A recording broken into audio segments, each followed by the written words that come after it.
Rusiya əslində dünyanın bütün bu faciəsinin təməlini Rusiya və Vladimir Vladimiroviç Putin səbəbkarı odur. Bu hələ davamıdır. Və bu yüksələn xətt üzrə də crescendo gedir, crescendo. Yəni yüksələn xətt üzrə gedir və çox böyük deyirlər ilahi axı olmalıdır, hansısa cəza falan olmalıdır. Mən bilmirəm, onu təbii ki, belə din adamları gəlib deyə bilərlər. Amma gözümüzün önündə görür ki, deyirsən, oradan da var. Bayaq danışdım da, Krivoyroqda uşaqları vurub öldürüb, sonra da Rusiyada хорошо, надо их убивать, надо всех их уничтожить.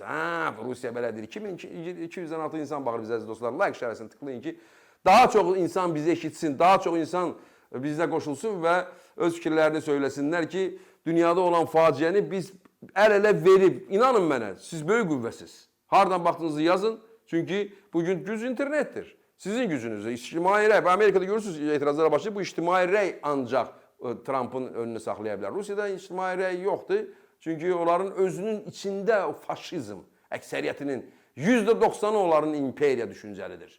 Və istəyirlər ki, bütün dünyada pis olsun, bunlar necə pislərsə qoy, cəhənnəmə gedən özünə. Rusiya yanır mı? Yanır. Baxın görün Rusiya necə yanır. Bax, ilahi cəza nədir? Baxın. Машины убегают, потому что колеса плавятся от пожара. Дороги перекрыты, все закрыто, подхода нет никуда. Масштабные пожары и ураганы. Вот район Сарагаша, пожар ярит прям вон вдоль дороги.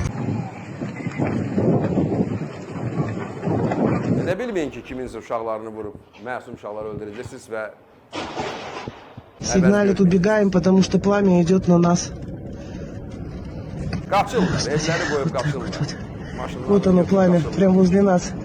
Yüz minlərlə insan tökülüşü küçələrə, Sibir, Xakasiya, təəssüf ki, Türk torpaqlarıdır. Amma ora yanır. Və pul yoxdur. Neftin qiyməti düşüb aşağı, müharibə də səngiyəcək.